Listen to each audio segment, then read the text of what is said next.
오늘 우리에게 주시는 하나님의 말씀은 요한복음 12장 44절에서 50절 말씀입니다. 예수께서 외쳐 이르시되 나를 믿는 자는 나를 믿는 것이 아니요 나를 보내신 이를 믿는 것이며 나를 보는 자는 나를 보내신 이를 보는 것이니라. 나는 빛으로 세상에 왔나니 물은 나를 믿는 자로 어둠에 거하지 않게 하려 함이로라. 사람이 내 말을 듣고 지키지 아니할지라도 내가 그를 심판하지 아니하노라. 내가 온 것은 세상을 심판하려 함이 아니요 세상을 구원하려 함이로라. 나를 저버리고 내 말을 받지 아니하는 자를 심판할 리가 있으니 곧 내가 한 그 말이 마지막 날에 그를 심판하리라. 내가 내 자의로 말한 것이 아니요 나를 보내신 아버지께서 내가 말할 것과 이룰 것을 친히 명령하여 주셨으니 나는 그 명령이 영생인 줄 아노라. 그러므로 내가 이르는 것은 내 아버지께서 내게 말씀하신 그대로니라 하시니라. 제 인생 가운데 정말 기억되는 시즌은 아마 제가 목회할 때 큰 도움이 되는 고등학교 시절이라고 생각합니다. 정말 재미있었어요. 너무너무 재미있었어요. 졸업하는 게 아까웠습니다. 다시 돌아가지는 않았습니다.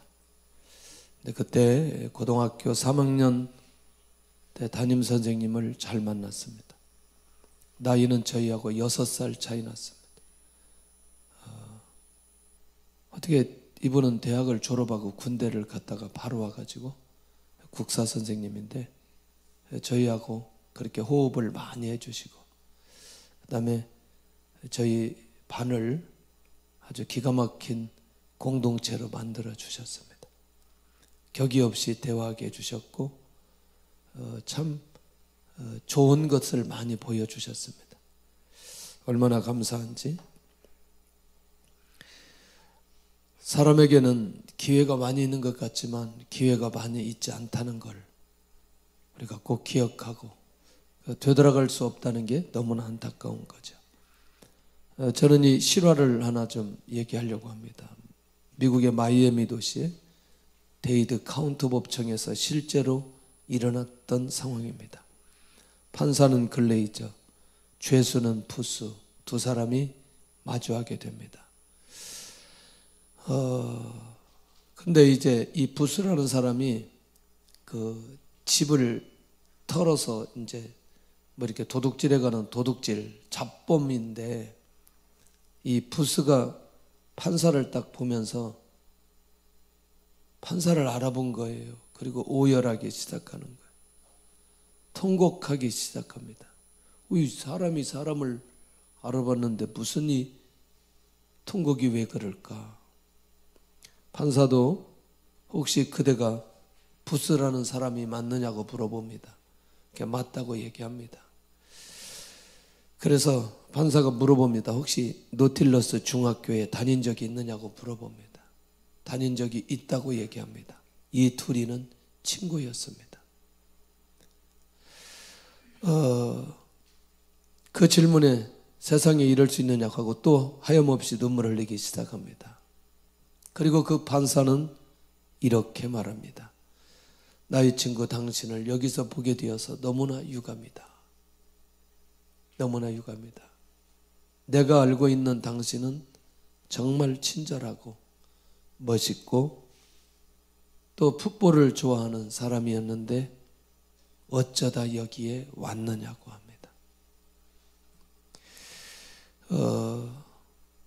나중에 이제 그 보석금에 대한 판결을 내리거든요. 한 4,800만 원 정도. 여기서 좀 살펴볼 수 있는 게 이 판사는 중고등학교 시절에 자기에게 준 기회를 바로 사용했던 사람이다. 이렇게 볼 수 있습니다. 부스는 자기에게 준 기회, 충분히 자기도 준비할 수 있고 또 그렇게 좋은 귀한 인물 될 수 있지만 그때 준비하지 못함으로 빈집 털이범이 되어서 친구 앞에서 판결을 받아야 되는 상황으로 가게 됩니다. 누구에게든지 기회가 주어집니다. 그런데 놀라운 건 지금의 기회가 다음을 준비하게 되더라고요. 지금의 기회가 다음의 응답으로 이어지는 종종 얘기합니다. 오늘의 내 삶은 어제의 기도의 응답이라고. 내일의 삶은 오늘의 삶의 결과라고. 시간이 지나고 나서 보니까 더 확인할 수 있고 확신할 수 있는 내용들입니다. 그래서 오늘의 우리에게 주어진 기회들을 놓치지 않아야 된다는 것이죠. 조금 자료를 좀 드릴 필요가 있다고 생각합니다. 오늘 본문의 자료는 역시 그 예수님이 고난주간 3일째 되는 화요일에 있었는데 제가 찾아보니까 이날에 일어난 일이 굉장히 많아요. 한번 보실래요? 특별히 마태마가 누가복음에 기록된 내용인데 지금 화요일에 일어난 일이에요. 대제사장 서기관과 장로들, 바리새인들과 헤롯, 그 다음에 사두개인들, 한 율법사 바리새인들과 이제 논쟁을 해요. 예수님이. 왜냐면 어차피 이들이 예수님 얘기를 안 들으니까 권위에 대해서, 세금에 대해서, 부활에 대해서 이들과 이렇게 논쟁한 날이에요. 이 양이 많아요, 적어요? 이거 여기서 끝나지 않거든요. 다시 또 확인해 보니까 이날 무슨 일이 벌어졌느냐? 두 아들의 비유, 악한 농부의 비유, 혼인잔치의 비유, 그 다음에 참된 종의 비유, 도적의 비유, 청지기의 비유, 열천이의 비유, 달란트의 비유, 양과 영소의 비유를 이날 다 한 거예요. 이날. 많지요, 내용이. 그런데 사도 요한은 이런 내용을 요한복음에 기록하지 않아요. 요한만 기록하지 않아요. 왜냐하면 요한이 목적이 뭐냐면 예수님이 하나님의 아들이심을 밝히기를 원하는 것이기 때문에. 자, 이제 모아져야 됩니다. 요한복음 13장은 예수님이 제자들의 발을 씻기는 내용입니다. 어렵지 않죠? 14장, 15장, 16장, 17장은 예수님이 제자들에게 직접 양육해 주시는 내용입니다. 14, 15, 16, 17. 이 넉 장은 아주 깊이 있게 그리고 구체적으로 양육하고요. 18, 19, 20장은 예수님의 고난, 십자가의 죽음과 부활 사건을 다루고 21장은 예수님이 부활하시고 제자들을 만나고 다시 베드로에게 네가 나를 사랑하느냐, 그 내용이 21장으로 요한복음이 끝나요. 그러니까 지금 그들 종교 지도자들에게 말씀해 주시는 내용은 사실 오늘이 마지막인 거예요. 이 내용이 요한복음에 기록된 대로. 그러니까 이 기회를 놓치지 않아야 되는데, 그래서 지난주까지 보고 듣고 깨닫고 열리고 이 내용까지 다 얘기해 놓고 그냥 쓱 넘어가면 좋은데 다시 예수님의 말씀을 여기 마무리를 하고 있는 것을 보게 됩니다. 마지막 순간 기회를 다시 한번 주고 있다는 거죠. 그런데 자, 어차피 이 마지막 기회를 놓쳐버린 사람들이 앞으로 앞전에 놓쳐버린 것들이 몇 가지가 있어요. 그러니까 어차피 이들은, 제가 말할 때 이들은 종교 지도자들, 유대인들입니다. 그러니까 이들이라고 말할 때 그렇게 우리가 생각하시면 좋겠습니다. 이미 하나님의 선지자를 통해서, 세례 요한의 선지자를 통해서 선포할 때 기회를 놓쳐버리는데, 보라 세상 죄를 지고 가는 하나님의 어린 양이로다 하고 그냥 끝나버렸으면 좋겠는데, 1장 29절에는 그렇게 얘기해놓고 34절에 가서는 내가 보고 그가 하나님의 아들이심이니라, 하나님의 아들이심이니라. 그러니까 결국 뭐냐면 자기 언어로, 자기 말로 예수님이 하나님의 아들이라는 얘기를 선포합니다.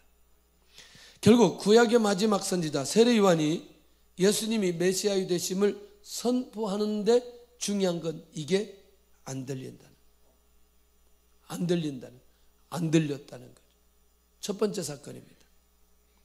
두 번째는 요한복음 2장 13절에서 16절까지 가서 보면 예수님이 예루살렘 성전에 올라가시는데, 성전에 올라가서 그냥 하는 게 아니고 정화하십니다. 이 정화하실 때도 기회를 놓치는 거죠. 자, 양이나 소를 성전에 내쫓고 돈을 쏟으시고 상을 엎으십니다. 이거 누가 할 수 있어요? 그렇지, 주인만 할 수 있어요. 예. 그러니까 이 행위를 보아서라도 예수님이 누구인지 알 수 있다. 그런데 이거 하시고 주님이 말씀하셔요. 내 아버지의 집으로 장사하는 집을 만들지 말라. 누구의 집으로? 내 아버지의 집으로. 그러니까 내가 누구라고? 아버지의 아들이라고. 내가 주인이라고. 그러니까 이 행위도 그렇고 주님이 직접 말씀하신 것도 결국 내가 하나님의 아들로 이 땅에 왔다는 사실을 사람들에게 말하고 있는 거죠. 그럼 아까 누구? 요한이 직접 이분은 하나님의 아들이라고 직접 얘기한다는 거죠. 근데 들린다 안 들린다?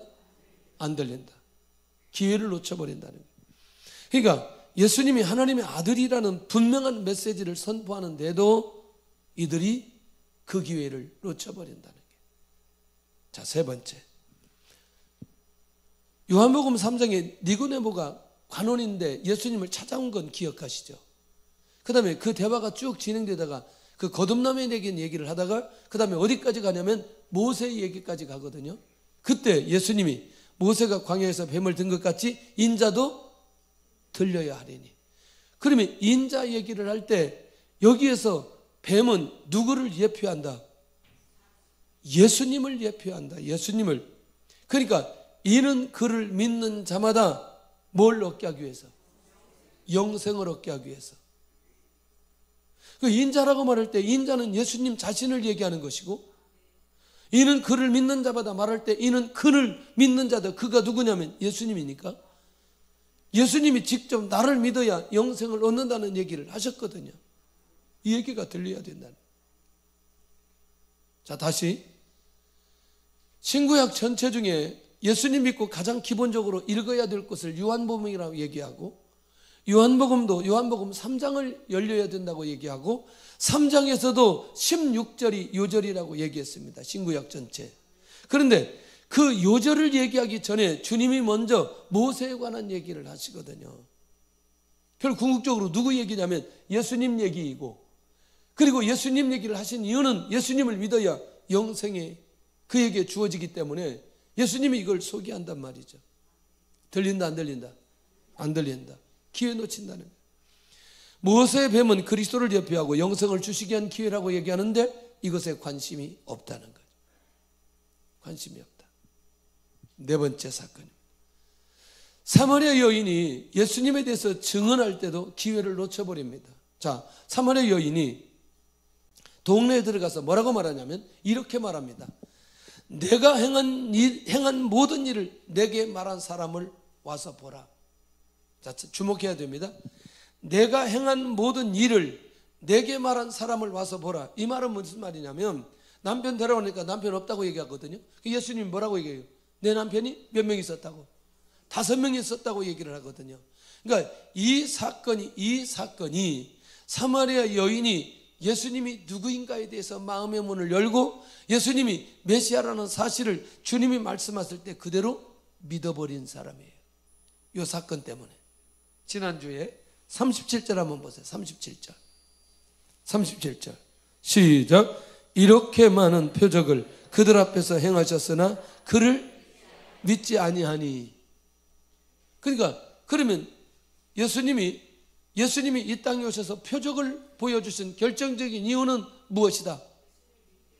예수님을 믿도록 하기 위한 것이 표적이다. 지금도 표적은 일어난다? 일어나지 않는다? 일어난다. 왜?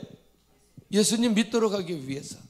그러니까 자신의 과거의 삶을 말씀하신 이분은 그리스도라고 확실하게 증언합니다. 이 여인이. 그러니까 이 여인의 얘기가 들려졌다면 모두 다 예수님을 믿고 예수님께 돌아오는, 결국 그 여인은 이것을 깨닫고 와서 보라, 이는 그리스도가 아니냐. 그러니까 그가 살았던 동네 많은 사람들은 이 얘기를 듣고 이 메시지를 듣고 예수님 앞에 와서 예수님 믿고 영생을 얻는 역사가 일어납니다. 들렸다는 얘기입니다. 들렸다는 얘기입니다. 지금은 뭐 그런 게임을 안 하던데 그게 뭐예요? 여기서 앞에서 뭔가 이렇게 얘기를 합니다. 뭐라고 문장을 얘기를 해요. 그런데 저 뒤쪽에서 5명, 6명 지나고 나면 전혀 다른 얘기가 나와요. 그래서 막 그거 웃어요. 왜냐하면 처음에 전달했던 얘기가 마지막까지 전달되지 않았다는 거죠. 어디 중간에 이걸 누가 꺾어가지고 비틀어가지고 이상하게 전해가지고 이 마지막에 제대로 전달되지 않아가지고. 그래서 가장 확실하게 전달된 팀이 이제 점수를 많이 받는. 그러니까 이게 뭐냐면 제대로 듣고 제대로 말을 해야 되는데 제대로 듣고 제대로 말을 하지 못하면 이게 이제 비틀어지게 되는 거죠. 얘기들이. 자, 그런데 5번째는 8장에 가서 예수님이 이제 말씀하시면서 아브라함 얘기를 하십니다. 아브라함 얘기. 뭐라고 얘기하느냐? 아브라함은 나의 때 볼 것을 지구하다가 보고 기뻐했다는 얘기를 하는 거예요. 아브라함이 어떻게 예수님 보는 거죠? 아브라함이 어떻게 예수님 봤어요? 믿음으로 봤다니까. 믿음으로. 히브리서 11장에 믿음으로 누구를 통해서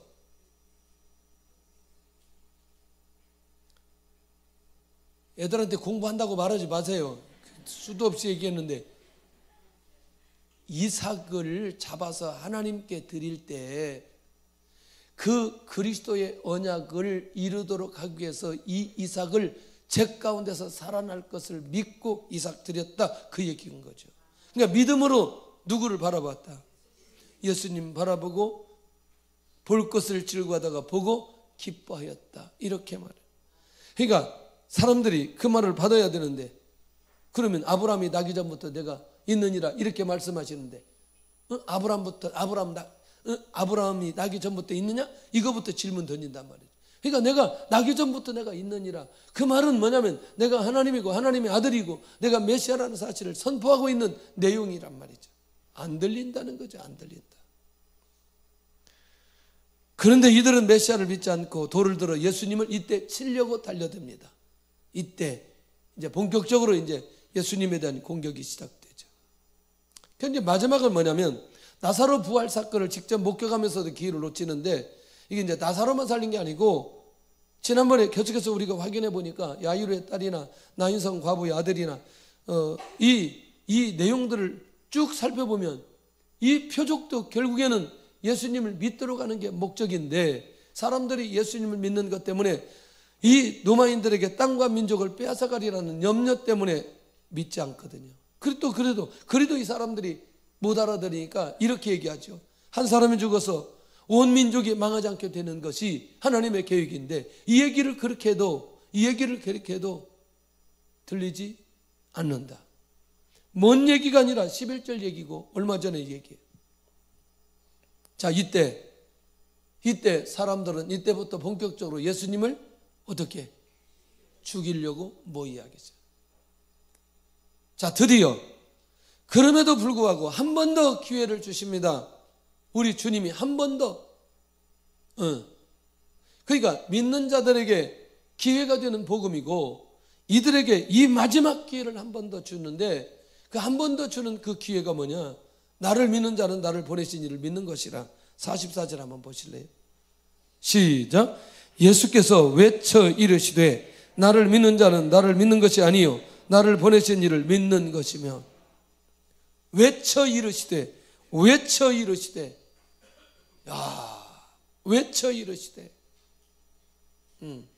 때가 가까웠다는 거죠. 지금이라도 귀가 열려져서 나를 믿어야 나를 보내신 이를 믿는 것이라고 얘기하는데, 그게 예수님은 하나님께서 보내셨다는 것과 사역이나 말씀 모든 것들은 아버지의 것이는데, 이게 다른 얘기가 아니라 예수님 자신의 신적 기원은 하나님 아버지이심을 분명하게 밝히고 있다는 거예요. 이런 거죠. 예수님 믿었는데 예수님 믿는 사람은 누구 믿는 사람이다? 하나님 믿는 사람이다. 그런데 하나님 믿고 예수님 안 믿는 사람이 있다니까요. 누구요? 유대인들이라니까. 그러니까 예수님 믿어야 신앙의 완성이 이루어지기 때문에 우리는 항상 누구 믿는다고 해야 돼요? 예수님 믿는다고 해야 된다니까요. 그러면 나를 보내신 이를 믿는 것과 똑같다니까. 내가 예수님 믿어야 내 믿음이 하나님께로 향하고 하나님과 예수님과 동등되고 하나님의 아들이심을 믿는 그 믿음을 고백하는 것이라는 거죠. 그러니까 예수님의 말씀이 들려지면 이 마지막 기회를 붙들 수 있는데 이것도 들리지 않는다, 이들에게. 할렐루야. 조금 더, 두 번째, 나를 보는 자는 나를 보내신 이를 보는 것이라. 이게 뭐냐면 영적인 눈이 열려져야 볼 수 있는데 이들의 시선은 예수님이 안 보이는 거죠. 뭘로만 보여죠? 목수의 아들로만 보이는 거죠. 저 시것 출신으로 보이는 거죠. 나를 보는 자는 나를 보내신 이를 보는 것이다. 그러니까 이게 지금 예수님에 대해서 열려져야 그 고백을 하는데, 조금 이따 이제 1장에서 마지막 그 내용을 이제 정리를 할 테니까 그때 좀 봐야 되고요. 결국 뭐냐? 예수님이 지금 보여지지 않으니까 멸치를 당하고 홀대를 당하고 살해의 위협을 지금 당하고 느끼시면서 결국 예수님은 이 얘기하고 있다는 거죠. 무슨 얘기냐? 눈이 열려지지 않는 그들은 예수님을 여전히 자기들 수준으로 취급해버리고 있다는 거죠. 이게 충격적이다. 혹시 사람을 보면서 예수님이 하시는 일이 보여지나요? 예수님이 직접 나타나지는 않았지만 예수님이 하시는 일이 보여지냐고요. 보여지죠. 아니, 그러니까 우리가 아무리 눈이 가려졌어도 주님이 이분을 통해서 일하시고 있구나 라는 사실을 알 수 있잖아요. 영적인 눈이 열려져야 그게 보여진다니까요. 예수님이 실제로 지금 여기 나타나지 않으셔서도 예수님이 하시는 일을 우리가 볼 수 있다는 거죠. 뭐가 열려지면? 영의 눈이 열려지면. 이해되시나요, 이 말? 그런데 예수님 당시에도 눈이 열려지면 예수님이 누구인지 충분히 보여줄 수 있는 표적이나 증거나 말씀들이 너무나 많이 있다는 거예요. 이걸 잘 안 본다는 거죠. 안 보여진다는 거예요. 이 사람들은 예수님에 대해서 뭐라고 말하냐면, 귀신을 쫓아내니까 귀신의 왕 바알세불을 힘입어 귀신을 쫓아낸다고 마태복음 12장 24절에 얘기하는 거죠. 어떻게 이럴 수 있어요? 어떻게 귀신을 쫓아냈는데 귀신의 왕 바알세불을 힘입어 귀신을 쫓아낸다?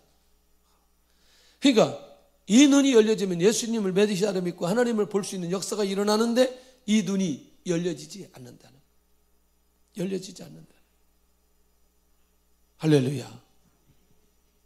너무너무 중요하다. 자, 저는 이 세 번째가 너무너무 중요하다고 생각하는 거죠. 자, 나는 빛으로 세상에 왔으니 나를 믿는 자는 어둠에 거하지 않게 함이로다. 46절 한번 해보실래요? 시작. 나는 빛으로 세상에 왔나니 무릇 나를 믿는 자로 어둠에 거하지 않게 하려 함이로라. 그러면 우리는 알잖아요. 이 어둠에 거하지 않는다는 건 죄로 타락한 사람이 본래 있던 자리에서 벗어날 수 있도록 거기에 있지 않도록 하게 한다는 것과, 불신앙으로 절망과 두려움, 지옥, 실패, 패배, 아픔, 어려움, 이런 모든 삶에서 벗어나게 해주신다는 게 주님께서 말씀해 주신 내용이거든요. 맞나요? 제가 기사를 보니까 세계 병원 250개 중에 100개가 있는데 100개 중에서도 6개가 우리나라 거라고 얘기했어요. 6위가 아산병원이더라고. 그 다음에 삼성 서울대병원, 분당 서울대병원, 세브란스 병원, 그 다음에 신촌 강남 세브란스 병원, 뭐 해가지고 6개가 우리나라 것이고, 1위가 미국에 있고, 2위가 카나다에 있고, 3위가 싱가포르에 있더라고요. 자, 그러면 지금 시간이 지나고 과학이 발달되고 연구를 많이 하면서 좋은 의술들이 나와요, 안 나와요? 나오죠. 그 다음에 그렇지, 약도 나오죠. 그 다음에 요즘에는 좋은 뭣도 나와요? 약에 버금가는 식품들이 많이 연구해서 나오잖아요. 그러면 이런 것들이 많이 나오면 어떤 일이 벌어져야 돼요? 아니, 좋은 의사, 좋은 약, 좋은 식품들이 많으면 어떤 일이 벌어져야 되냐고. 응? 안 죽어야 돼요, 사람이. 응?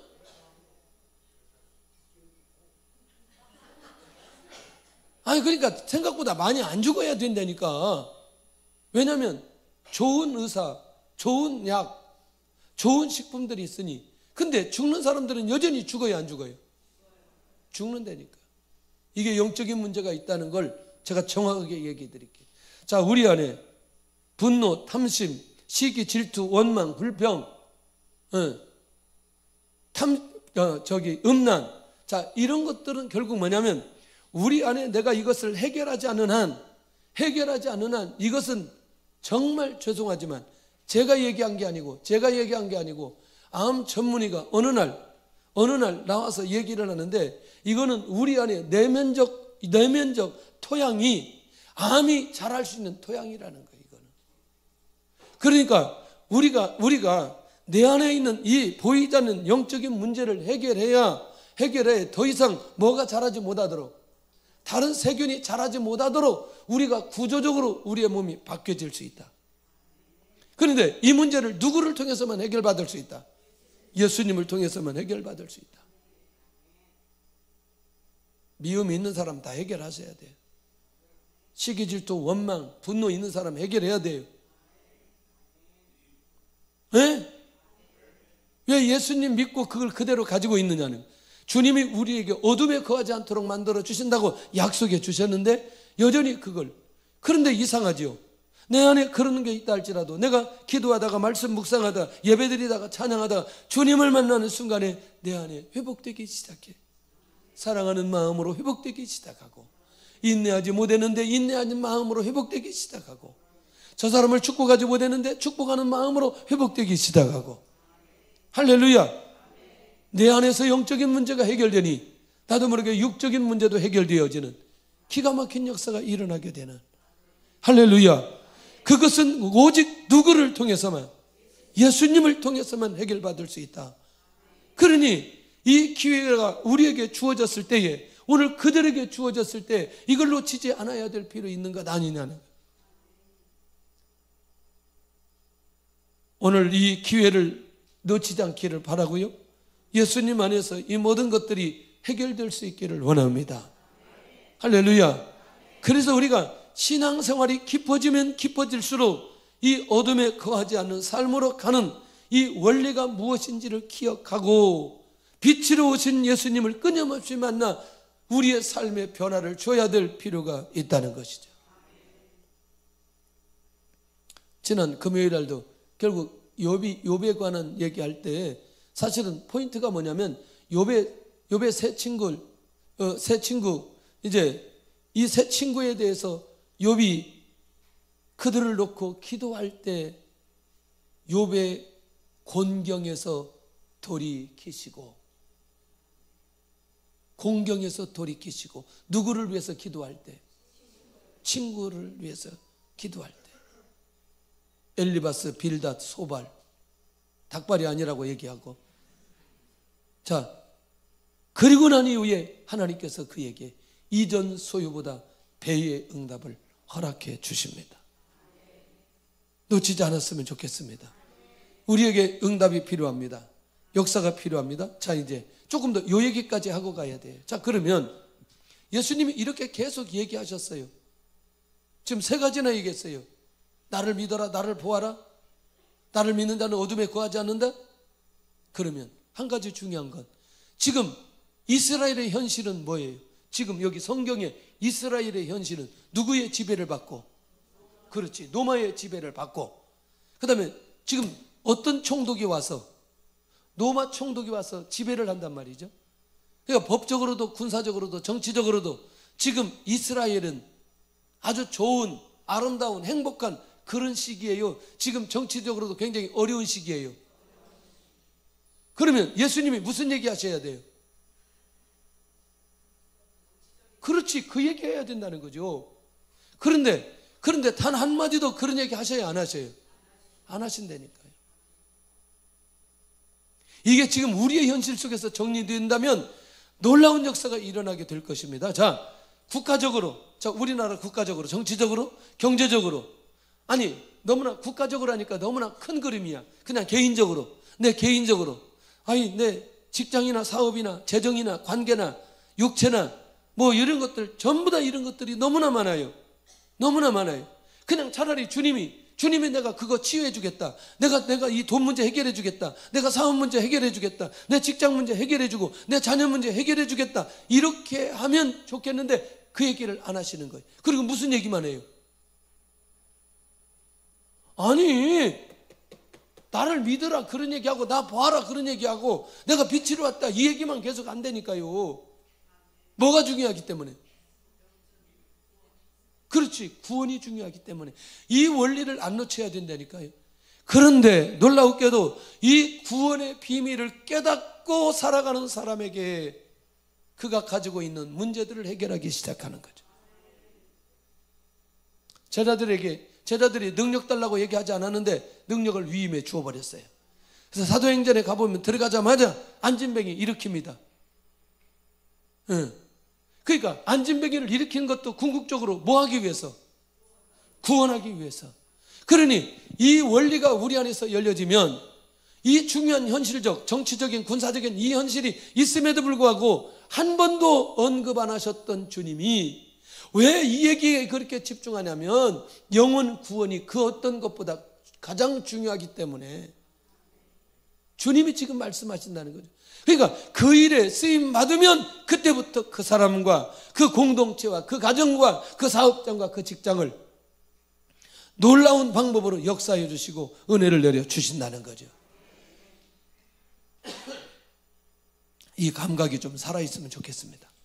자, 지금 믿는 사람들에게는 빛으로 인도받을 수 있는 기회가 주어진다. 빛으로 오신 분을 믿는 자는 놀라운 일이죠. 영적인 신분의 변화가 일어나게 되어져 있다. 절대로 죄에 묶여 있지 않고 절망에 묶여 있지 않고 좌절에 묶여 있지 않고 분노에 묶여 있지 않고 오늘 그리스도를 증언하는 증인의 삶으로 언제든지 서 있게 된다는 사실이 너무너무 중요하다. 오늘 이 신분의 변화가 일어난 것에 대한 감격이 우리 안에 있기를 바라고요. 네 번째가 내가 온 것은 심판이 아니라 세상을 구원하려 함이로다. 그러니까 결국 뭐냐면 세상에 변화를 주시는 기회를 주시게 오셨는데 세상의 변화는 다른 게 아니라 지금은 구원이라는 거죠. 구원이라는 거죠. 그러니까 결국 예수님께서 지금 이 정도 상황이면 그러니까 12장 상황이면 어떻게 돼야 되느냐? 지금 예수님이 심판하셔야 되는 거죠. 듣지도 않죠. 믿지도 않죠. 죽이려고 모의하죠. 그런데도 불구하고 주님이 심판하지 않고 뭘 얘기한다? 구원을 얘기한다. 아까 얘기했잖아요. 양과 염소의 비유, 왼편과 오른편에 있는 비유, 저 마태복음 25장에 있는 내용들을 계속해서 얘기한다니까요. 결국 뭐냐? 인류가 죄 문제를 해결하지 못하고 죽음의 상황에 처하고 있을 때 결국 그 문제를 해결하는 건 예수님을 믿는 믿음에 의해서만 해결된다. 그러니까 예수님 믿어야 뭐 받는다? 구원 받는다. 그러니까 지금 시기를 얘기하고 있어요.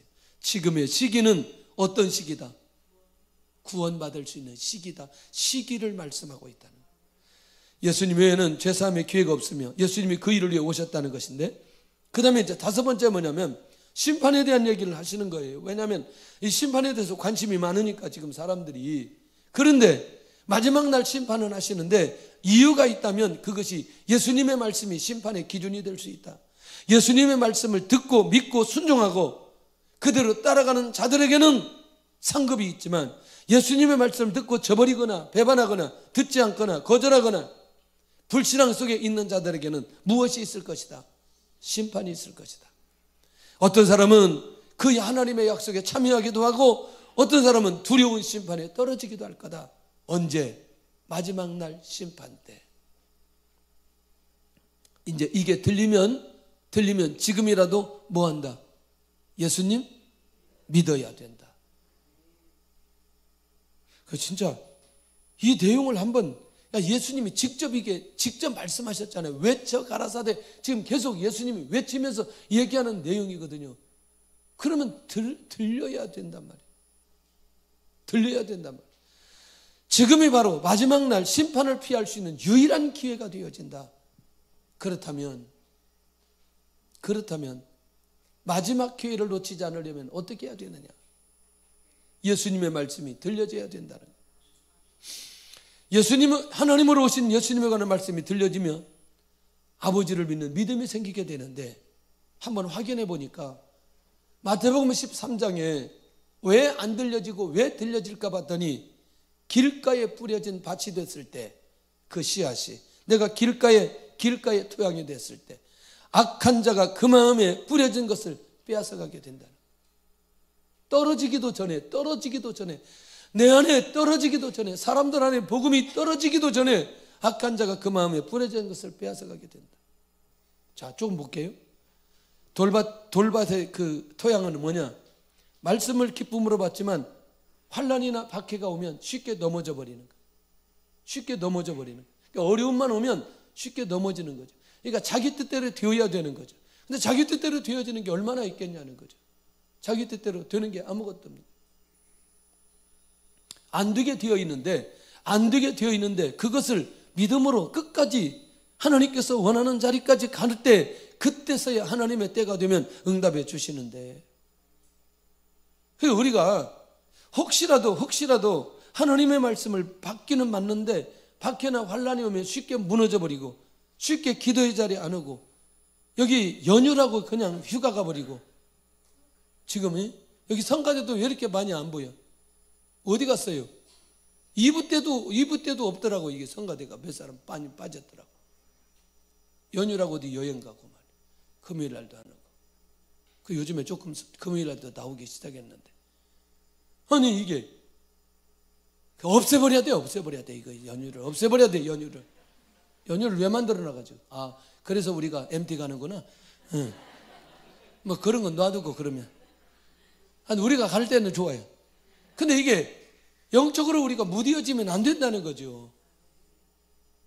근데 약간만 어려우면 그걸 견뎌내는 힘이 없다는 거죠. 견뎌내는 힘이. 조금 더. 저는요, 이 세 번째, 이게 가시떨기 토양이 굉장히 충격적인데, 세상의 염려, 재물의 유혹, 세 번째 이 상황이 굉장히 중요합니다. 그래서 누구에게든지 염려가 있는 사람은 절대 들려지지 않는다. 그 다음에 재물의 유혹을 받으면서 거기에 지배를 받는 사람들도 들려지지 않는다. 이건 정말 중요합니다. 기회가 우리에게 주어졌음에도 불구하고 우선순위가 무너지면 안 된다는 사실을 기억해야 될 필요가 있다. 자, 제가 이제 얘기합니다. 일어나야 됩니다. 일어나야 돼요. 1, 2월 달 잤으면 일어나야 돼요. 1, 2월 달에 새벽에 잤으면 일어나야지. 이제 3월 달 됐으니까 새벽에 일어나야지. 아멘을 안 하잖아요. 지금 아멘을 안 들리니까 아멘 안 하잖아요. 1, 2월 달 저녁에 잤으면 저녁에 일어나야지. 왜 일찍 자느냐고. 집에 가면 일찍 자지도 않고 저녁 늦게까지 TV 보면서 저녁에 나와서 기도해야 되는데, 아침 안 나오면 저녁이라도 나와야 되는데, 그럼 여기서 아멘이 막 터져 나와야 되는데 안 나오잖아요. 광고는 안 했지만, 그래서 이번 화요일 날 1교구가 새벽 저녁 찬양하고, 수요일 날 2교구, 목요일 날 3교구, 금요일 날 4교구. 하여튼 보겠습니다. 이걸 하나님의 음성으로 듣는 사람들은 일어나게 될 줄로 믿습니다. 네. 할렐루야. 들려지시기를 바라고, 들려진 사람은 기회를 놓치지 않는다는 거죠. 자, 이제 이 말이 중요합니다. 예수님이 보여줘야 기회를 놓치지 않는데, 이제 이거를 그냥 지금까지 들었던 지식으로 정리하지 말고 새로 듣는다고 한번 생각해 보세요. 예수님 안에 만물이 보여지는 사람, 예수님 안에는 생명이 있다는 사실이 보여지는 사람, 예수님 안에 빛이 있다고 보여지는 사람, 예수님 안에 천국이 있다고 보여지는 사람, 예수님 안에 하나님의 사랑이 보여지고, 그리고 예수님 안에 모든 것들이 해결된다는 사실이 보여지는 사람은 반드시 예수님을 믿을 거라는 거예요. 그리고 그 기회를 놓치지 않을 거라는 거죠. 거기서부터 출발하면 우리 삶에 지금 풀어져야 될 수많은 것들이 그 안에서 풀려지고 응답이 되어지고 주의 역사가 일어나게 되는 줄로 믿습니다. 그랬을 때 예수님 안에 구원이 있는 것이 보여지고 믿는 사람에게 이런 일들이 일어나는데, 마지막 정리하고 기도하겠습니다. 그럼 예수님 믿고 예수님 통해서 속사람이 변화가 일어나는 사람은 기회를 붙든 사람인데, 우리가 너무나 잘 아는 무디 얘기를 잠깐 하고 마치 들어가는데 헤네스 발렐이라는 영국 목사님의 설교를 듣게 됩니다. 무디가 어렸을 때 듣게 되어져요. 목사님이 뭐라고 얘기하느냐, 지금 온전하게 헌신한 사람이 있다면 그 사람을 통해서 역사하신다 라는 얘기가 꽂혀버린 거죠. 그래서 무디가 어렸을 때 내가 주님을 위해서 헌신하겠다고 결정을 합니다. 그래봐야 뭐 학교 공부도 하지 않았죠. 아버지는 일찍 세상을 떠나고 어머니는 자녀 7을 양육하고 기르는데 너무나 어려우니까 학교 보낼 수 없어 주변에 있는 사람들이 뭐라고 얘기하냐면 그 아이들을 옆집에 다른 집에 양자로 보내도록 그렇게 권유할 정도로 어머니가 너무너무 가난했어요. 그러니까 할 수 없어서 그는 도시로 나와서 자기가 할 수 있는 게 뭐냐, 구두 닦는 일이어서 구두를 닦기 시작하는 거예요. 그런데 하나님의 말씀을 그가 들으면서 하나님 앞에 헌신하는 사람이 있다면 그 사람을 통해서 역사하신다는 말을 깨닫고 그때부터 그는 전도자가 되기 시작하고 교사부터 하기 시작합니다. 그런데 미국 경제 공황기에 100만 명을 주님에게로 인도한 전도자가 되게 됩니다. 이거는 상상을 초월한, 예수님을 믿고 구원받게 한 사람이 100만 명이 될 정도의 사람들을 주님께로 인도하는, 들렸다는 거죠. 그 목사님의 말씀에 한 사람이 헌신하면 주께서 역사해 주신다는 그 얘기가 들리게 되니 이렇게 한 사람의 헌신을 통해서 100만 명의 구원의 역사가 일어나도록 역사해 주신다. 기회를 놓치지 않기를 원합니다. 나는 말씀이 들려지고 있는가? 나는 예수님의 사역을 보고 마음을 열고 있는가? 지금 나에게 주어진 기회를 잘 사용하고 있는가? 지금 이 기회가 마지막 기회일 수 있다는 것을 알고 있는가?